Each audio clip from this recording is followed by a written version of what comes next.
मिला लिए राम जी।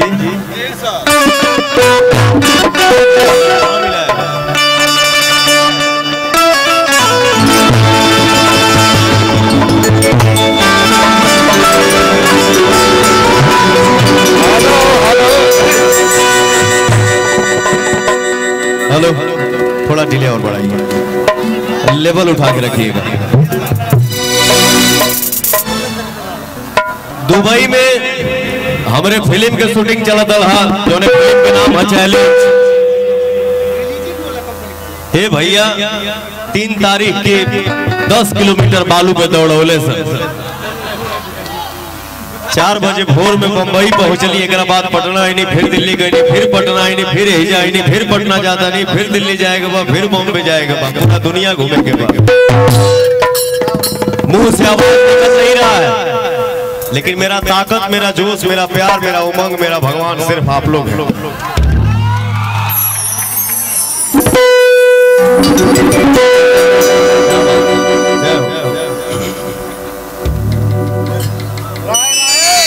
मंच पर उपस्थित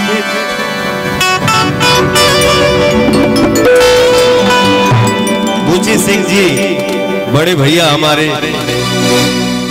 और हमार बड़का भैया ब्रिजमोहन सिंह, लेकिन हमनी के प्यार से रानू भैया कही ला जा, राकेश भैया, कुंदन भैया। खड़ा हो जाइए सर। बुलाना क्या है महाराज। मैं एक दिन YouTube पे सर्च मार रहा था तो देखा कि लिखा है कि पवन सिंह के बड़े भाई को देखिए, परिचय देना है, बताना है।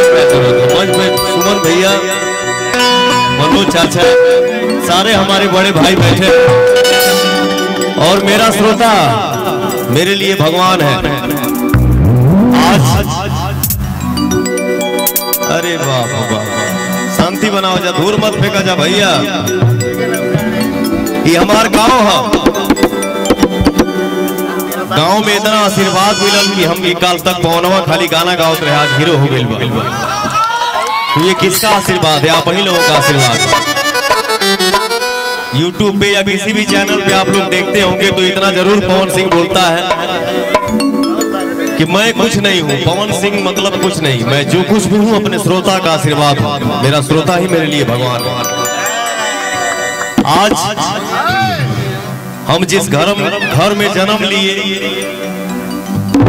इस घर में साइकिल खरीदने की औकात नहीं थी।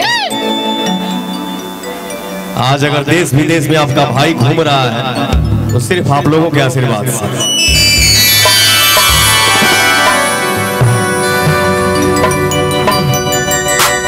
होली के शुभ अवसर पे हमारी फिल्म रिलीज होता है, फिल्म के नाम है सत्या। फिल्म के हिट करीबा जाता नहीं, हाथ उठा के बताओ जाता चारों तरफ से हो। सारे फिल्मों का रिकॉर्ड टूट जाना चाहिए इस बार सत्या से। आप लोग अब इस बार YouTube पे सत्या के ट्रेलर आ गई बा, के देखा ला तनी हाथ उठा के बताओ जाता हो। क्या बात है, बहुत अच्छी फिल्म बनी है भैया, और आपका भाई मेहनत किया है, आशीर्वाद दीजिएगा आप लोग। अरे सब भैया चाचा हमारे दोस्त बैठे हैं, खड़े हैं, सबके प्रणाम बाजे हमसे बढ़वा, सब भैया लोग के प्रणाम। तो जानबूझ के गंदा कपड़ा हमके पहने के मिला है। दीपक सिंह प्यार से गुड्डू बोलते हैं। वो कौन फुटेज निकल करते गरीब आके सुना पूजा जाके लेटा ही के बात काहे के नया कपड़ा पहनबो, हम कहने चलो ना पुरान के पहन लेते, कहे कि रंग लागे करा आई हिजा खाती हमरा कपड़ा पहन के आवे के बाद। मैं तो इसी का जन्म हुआ है मेरा, ये मेरा, ये जो धरती है मेरी माँ है। वाह वाह वाह, क्या बात है।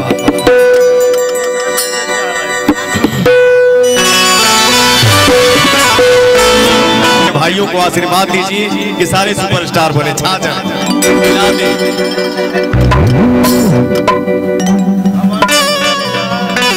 इतना नीचे हाईलाइट लगौले बाकी हथों हमार जर गए। होली हाँ होली होगबे करी, लेकिन भैया हो हमारे आपके अंदर अगर संस्कार नहीं होगा, अनुशासन नहीं होगा, तो देश को आगे कौन बढ़ाएगा। स्वर के दाता विद्यादायिनी माई सरस्वती है। 4 लाइन में माई के वंदना भाई करा फरमाइश में।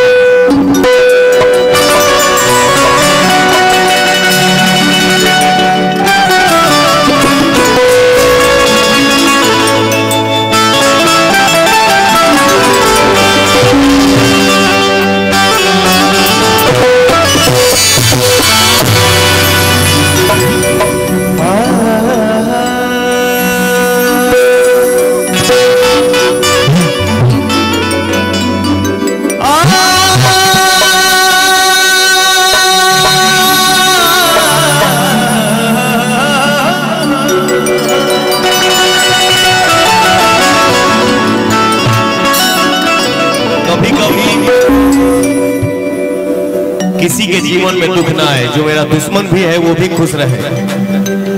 कभी कभी आंख से खुशी का आंसू आ जाता है।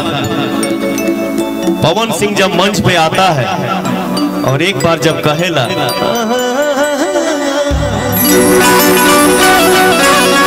देश विदेश के किसी भी कोना में अगर पवन सिंह आलाप लेता है और हमारे भाई जब गरज देते हैं तो मेरा भी मन करता है इतना सीना फैलाऊं कि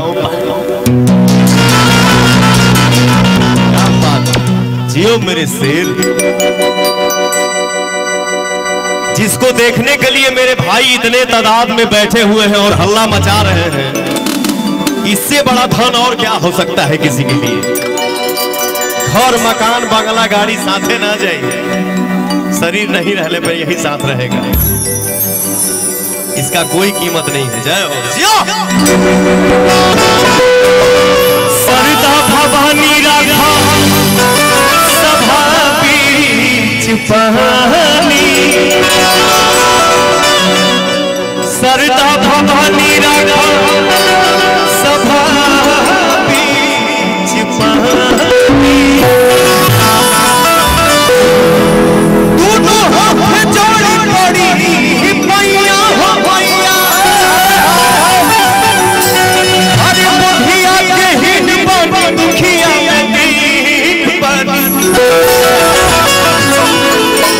पूरा पढ़ानी पढ़ाइया।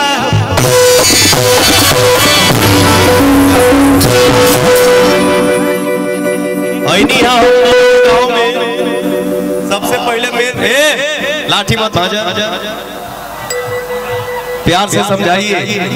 हमारे भाई सब प्यार से मानने वाले, लाठी से नहीं। लाठी से मानिए तो हरे का लाठी बना दिया। लाठी मत भाजा। मेन रोड पर से पूछाई ला कि भैया ननौर केने जाई त कहा तक के अच्छा पवन सिंह जहां प्रोग्राम आ पहुंच दे बका हमनी कुछ चलत नहीं। अच्छा हम गाड़िए में लुका गइनी।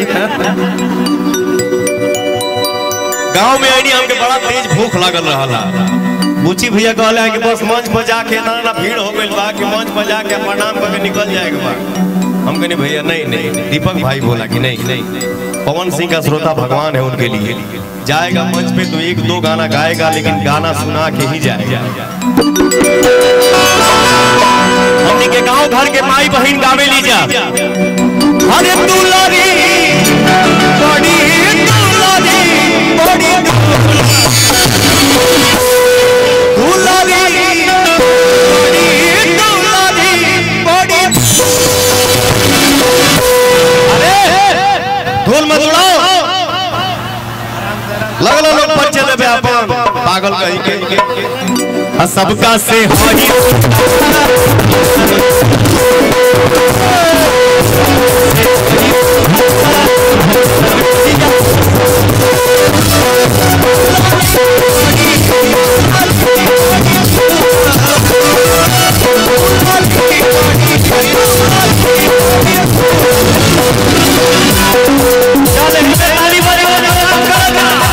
सबका से होई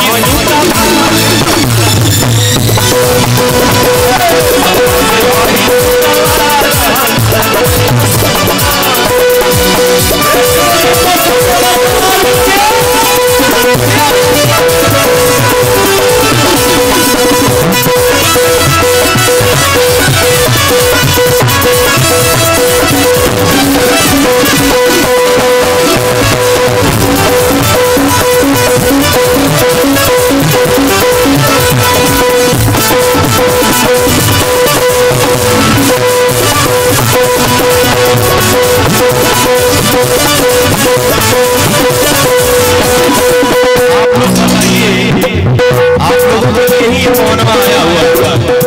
ऐसे आप लोग परिचय देंगे अपना, किसी को कुछ हो जाएगा तो कल को पवन सिंह भी बदनाम हो जाएगा।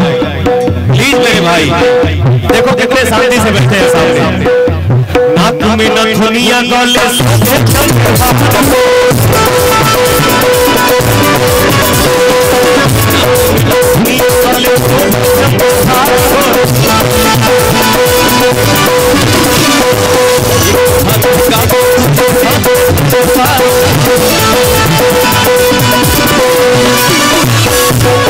भाई हाथ जोड़ के विनती है कि आप बैठिए तो मैं गाऊंगा, नहीं तो प्लीज चला जाऊंगा। प्लीज बैठ जाइए। झूमो यार, झूमो, सब करो, ताली बजाओ, लेकिन एक दूसरे को डिस्टर्ब करके नहीं।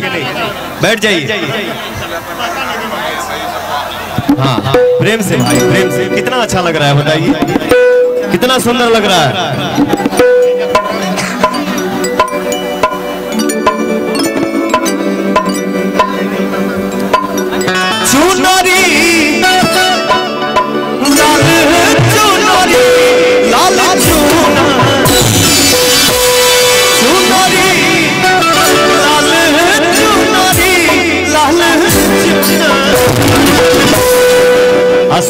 लाल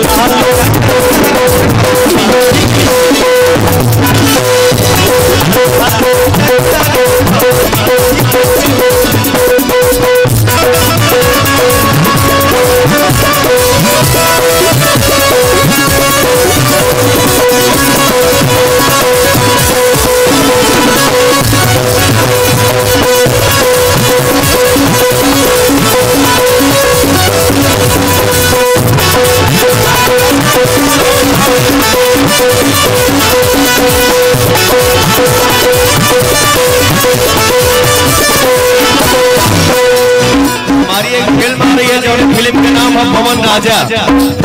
फिल्म के प्रोड्यूसर हमारे धनंजय सिंह जी, प्रोड्यूसर नहीं, मेरा बड़ा भाई है, छोटा भाई है, मेरा दोस्त है। लव यू मेरा भाई।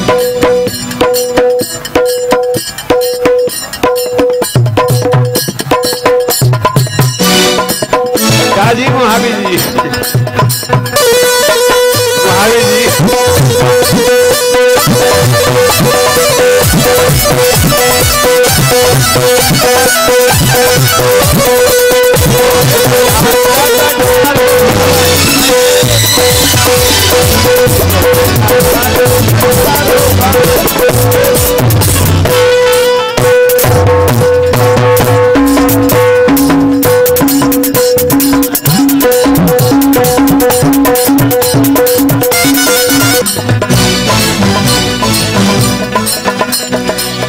हमारे फिल्मों को जो सजाते हैं, आप लोग जो देखते हैं कि हीरो कितना खूबसूरत दिख रहा है, देवेंद्र तिवारी जी भाई हमारे, कैसे हैं भैया? हीरो हीरोइन कितना सुंदर लोग दिखेला पर्दा पे, यही दिखाते हैं। देवेंद्र तिवारी जी के नाम एक जोरदार ताली हो जाए। हो भैया, गाना देखले बड़ा जला छलकता हुआ जवानी है राजा। यह फिल्म वाले बड़े बहुत खतरनाक आदमी। क्या बात है भैया, भैया देखे खाती तर से लागे मतो के मोहन।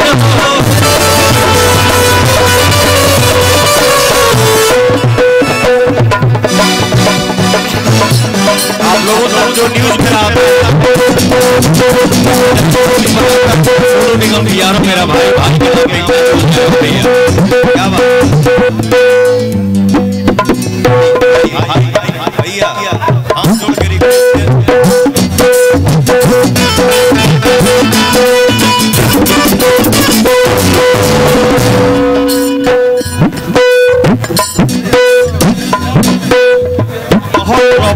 बहुत ज्यादा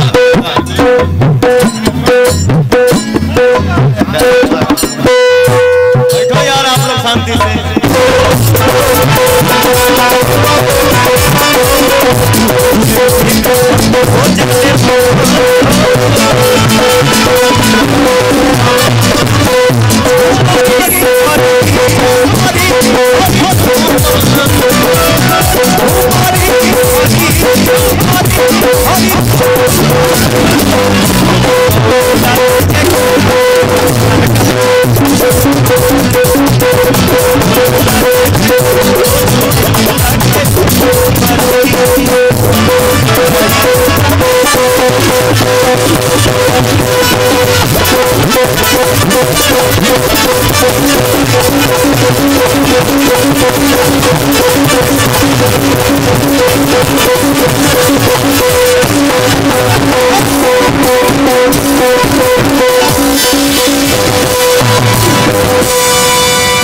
थोड़ा सा कंट्रोल करें हम लोग, नहीं तो मंच फंसने वाला। चार लोगों को इतने श्रद्धा से बुला No, no, no, no. You are wrong. I am right. अरे बहिनी का पूजा करो।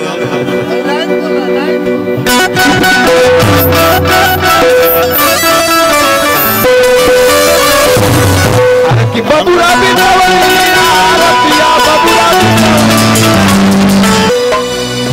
हर चोख बिच कहत चुभ चुभ।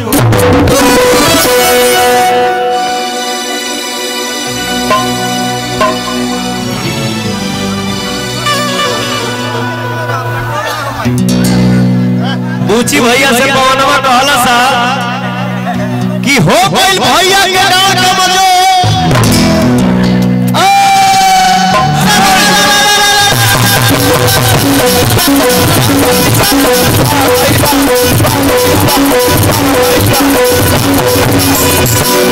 वाह भाई वाह, सबके आवाज आवे के चाहिए। आई ना हो भैया, अरे तनी हरो से हो।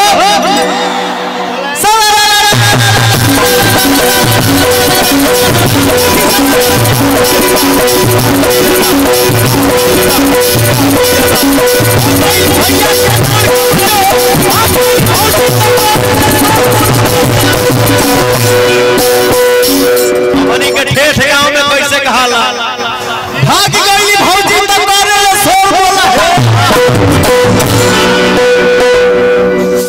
दरगवा